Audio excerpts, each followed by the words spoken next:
तो कैसे हैं आप लोग। आज हम लोग CUT लीट में मैथमेटिक्स पढ़ेंगे। CUT लीट होता क्या है, ये कंबाइंड मतलब एंट्रेंस एग्ज़ाम होता है जिसके द्वारा हम लोग किसी भी डिप्लोमा वाला कोई भी बीटेक में लेटरल एंट्री के द्वारा बीटेक कर सकता है और अपनी डिज़ायर्ड ब्रांच से बीटेक कर सकता है, जिसके लिए हम लोग को 3 सब्जेक्ट पढ़ने पड़ते हैं। जैसे सबसे पहले मैथमेटिक्स, फिर general test and then engineering graphics. अगर ये 3 सब्जेक्ट पढ़ के टोटल 650 नंबर का पेपर होता है। इसमें से अगर हम लोग 400 प्लस नंबर ले आते हैं तो हम लोग डिज़ायर्ड कोई भी कॉलेज आराम से पा जाएंगे। ठीक है, तो आज हम लोग मैथमेटिक्स स्टार्ट कर रहे हैं, जिसमें हमारा सबसे पहला चैप्टर है मैट्रिक्स। ठीक है, और मैट्रिक्स मतलब टोटल इसमें हमारे पास 10 चैप्टर है। सबसे पहला हमारे पास है matrix, then determinant, then continuity and differentiability, application of derivative, integrals, application of integrals, differential equation, vector, 3D geometry and linear programming. इसको हम लोग LPP भी बोलते हैं। ओके, तो आज हम लोग को स्टार्ट करना है मैथमेटिक्स में चैप्टर नंबर 1 मैट्रिक्स। तो देखिए मैट्रिक्स होता क्या है। मैट्रिक्स क्या होता है, देखिए मैट्रिक्स कुछ नहीं, मैट्रिक्स एक हमारा सिंपल रिप्रेजेंटेशन होता है। किसका? और बहुत सारे जो नंबर होते हैं उनका हमारा सिंपल रिप्रेजेंटेशन होता है। ठीक है, जैसे आपको मैं बताता हूँ, कोई नंबर है, कोई जो हमारा जैसे बहुत ही इसमें कई सारा जो हमारा मतलब कंबाइंड सेंटेंस जो होता है, इसमें कई सारे नंबर दिए होते हैं, उसको हम लोग सिंपल फॉर्म में कन्वर्ट करके हम लोग देते हैं किसमें, मैट्रिक्स में। तो एग्जांपल मैं आपको देता हूँ, जैसे Sita has 3 oranges and 4 apples, Raju has 2 apples and 1 orange and 4 oranges and 2 apples are held by Gita. समझ लेते हैं पहले बोल क्या रहा है। बोल रहा है कि सीता के पास 3 संतरे और 4 सेब हैं, राजू के पास 2 सेब और 1 संतरा है, और गीता के पास में 4 संतरे और 2 सेब हैं।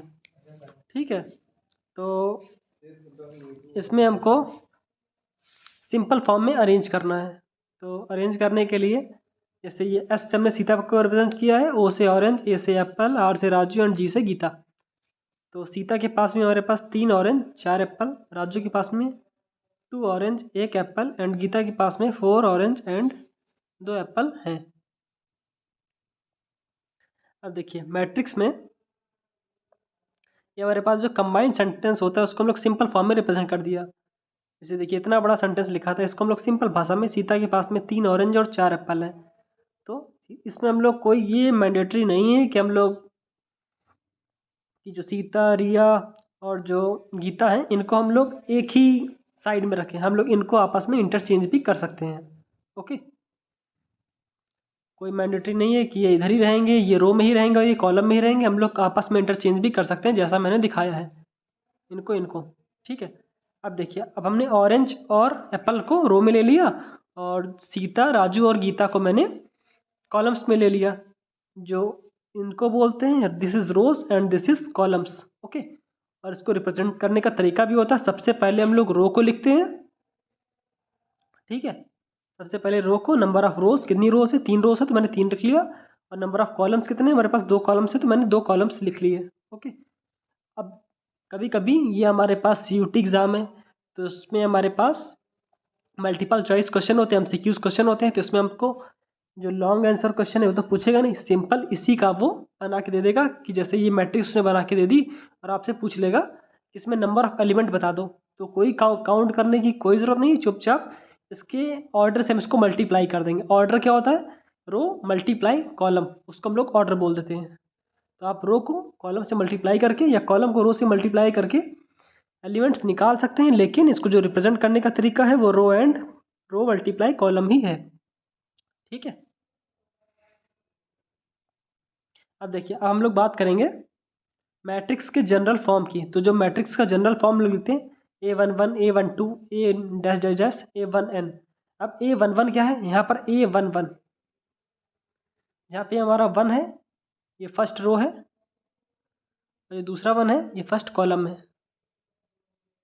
ठीक है, तो ये हमारा बता रहा है कि जो A11 एलिमेंट है ये इसकी पोजीशन बता रहा है मैट्रिक्स में कहाँ पर होगा।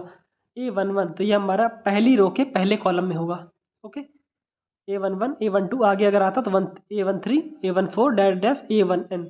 यहाँ पे जो हमारा देखिए यहाँ पे हमारा जो कॉलम है उसका नंबर चेंज कर रहा है।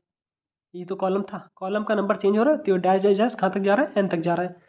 सेम इसी प्रकार इससे हमारा रो का नंबर है, ये हमारा रो 1 2 3 डैश डैश डैश कहाँ तक जाएगा, m तक जाएगा। तो लास्ट में अगर हम लोग इसका जनरल फॉर्म निकालेंगे तो वो हमारे पास आ जाएगा m क्रॉस n। और यही पिछले साल जो है ना CUT में नॉर्मल क्वेश्चन पूछ लिया गया था कि अगर किसी मैट्रिक्स का जनरल फॉर्म ये है तो उसमें नंबर ऑफ एलिमेंट्स की संख्या कितनी होगी, कुछ नहीं, उसके यही हमारा m क्रॉस n ही उसका मैट्रिक्स के नंबर होंगे, मतलब मैट्रिक्स में एलिमेंट के नंबर होंगे।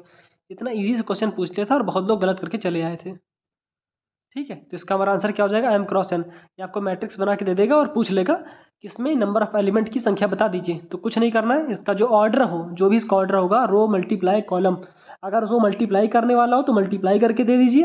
अगर मल्टीप्लाई करने वाला नहीं है, जैसे मान ली सपोज अलजेब्रिक सम है x क्रॉस y, तो वही हमारा क्या हो जाएगा, एलिमेंट हो जाएगा। ओके, नेक्स्ट हमारे पास आता है कि मैट्रिक्स होता क्या, इसका डेफिनेशन पढ़ लेते हैं। ये भी कभी कभी MCQ में पूछ सकता है। इससे matrix is an order rectangular array of number. ये जो हमारा मैट्रिक्स है ये रेक्टेंगुलर भी हो सकता है और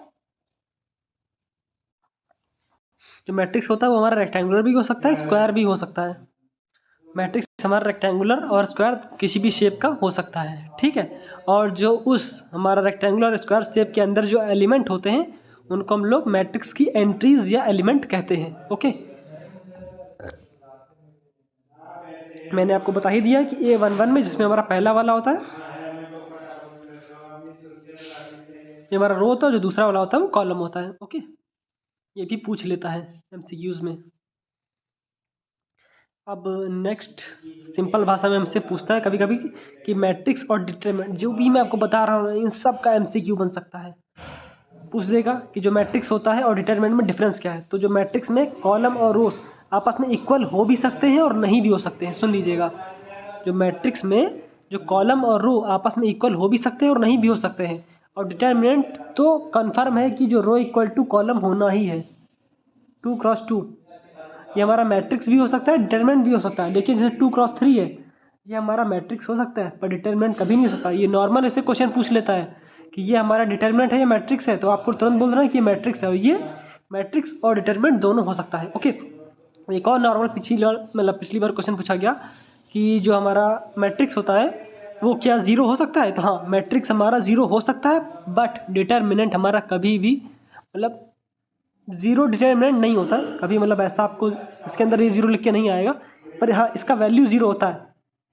आप किसी भी डिटरमिनेंट को सॉल्व करेंगे तो उसका वैल्यू सॉल्व होकर के ज़ीरो आ जाएगा, no doubt.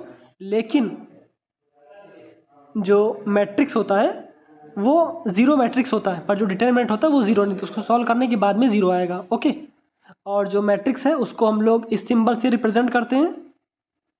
This is symbol, मतलब एक बिग ब्रैकेट इसको बोलते हैं। ठीक है, मतलब बड़ा वाला ब्रैकेट।